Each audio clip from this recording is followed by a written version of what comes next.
자, 다음 문제 보겠습니다. 여러분 어려워하는 사례형 문제인데요. 다음 사례에 대한 법적 판단 이렇게 나와 있습니다. 자, 갑은 층간소음에 불만을 표시하여 고의로 수개월에 걸쳐 늦은 밤마다 도구로 벽을 치거나 음향기기를 틀어가지고 을에게 큰 소리가 전달되게 하였다. 아주 뭐 갈 때까지 가는 거죠. 그래서 검사는 갑을 스토킹 범죄 혐의로 불구속 기소하였다. 구속되진 않았습니다, 여러분. 그래서 1심과 2심 재판부는 모두 갑에게 징역 8개월, 근데 집행유예를 선고했네요. 집행유예 2년을 선고하였다. 그래서 뭐 이제 징역 선고하긴 했지만 집행을 하진 않습니다. 갑은 이에 불복해서 상소하였어요. 그래서 3심까지 간 거야. 대박이네. 대법원 역시 갑의 행위는 객관적 일반적으로 상대방에게 공포심을 불러일으키기 충분해서 이것은 원심을 확정하였다. 이런 얘기를 합니다. 갑이 그냥 계속 진 거죠, 여러분. 갑이 그래서 이렇게 징역 8개월, 집행유예 2년을 선고받은 것입니다. 자, 1심 재판의 당사자는 여러분 1심 재판, 2심 재판, 3심 하여튼 요 사건은 이제 형사재판이죠. 형사재판. 그래서 형사재판이기 때문에 당사자는 검사하고요.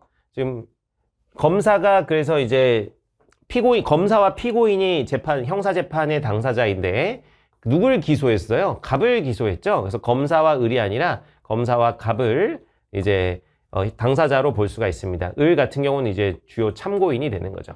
그래서 이거는 X가 되겠고, 자, 기소 이후 갑의 범죄 사실 입증 책임은 판사에게 있다 이러는데, 자, 여러분 기소를 누가 했어요? 이 형사재판해야 된다고 기소한 게 검사가 한 겁니다. 그래서 이 사람이 한 짓이 범죄예요 라고 검사가 주장하는 거야. 그러니까 그 입증 책임도 역시 누가 갖는 겁니까? 검사에게 있는 겁니다. 이건 틀렸고요.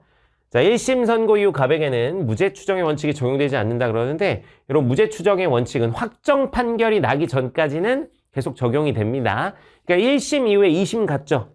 그리고 2심 이후에 또 몇 심까지 갔어. 사무소였으니까 3심까지 간 거잖아. 그래서 이 3심 대법원 판결이 확정되기 전까지는 무죄 추정의 원칙이 적용이 돼요. 그래서 적용되지 않는다. 틀렸고. 자, 2심 법원은 갑에게 실효 또는 취소됨 없이 2년이 경과하면, 자, 2년이 경과하면 형 선고의 효력이 상실되는 판결을 선고하였다. 이게 바로 뭡니까? 이게 바로 집행유예죠. 집행유예. 너는 유죄지만 그래도 일단 좀 이 형 집행은 하지 않고 좀 기다려 줄게 라고 하는 게 집행유예인데, 그래서 2년이 지나면은 어떻게 돼요? 이 형 선고, 이 징역 8개월 형 선고한 것이 효력이 상실되게 됩니다. 그래서 이것이 맞는 얘기가 되겠죠. 이 집행유예에 대한 설명이 되겠습니다.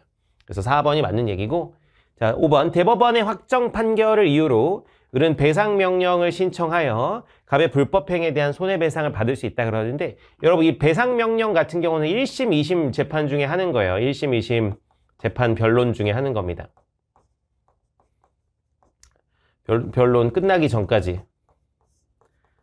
그래서 이 3심, 이 대법원 확정 판결은 3심 때 이루어지는 것이니까 그 이전에 해야 되는 거잖아요. 배상명령 신청은 1, 2심 재판 변론 끝나기 전까지 해야 되는 것이기 때문에 대법원의 확정 판결을 이유로 이렇게 배상명령을 신청한다. 요 말은 말이 되지가 않습니다. 그러니까 요 앞에를 지우면 말이 되거든요. 그죠? 을은 배상명령을 신청해서 갑의 불법행위에 따른 손해배상을 받을 수 있는 상황이었어요. 충분히. 근데 여기 앞에가 틀린 거예요. 대법원의 확정 판결 이후로 이게 틀렸습니다. 배상명령은 이거 꼭 외워두세요. 1, 2심 재판 변론 끝나기 전까지 신청하는 것이다. 그래서 요거는 틀렸다. 그래서 정답은 4번 되겠습니다.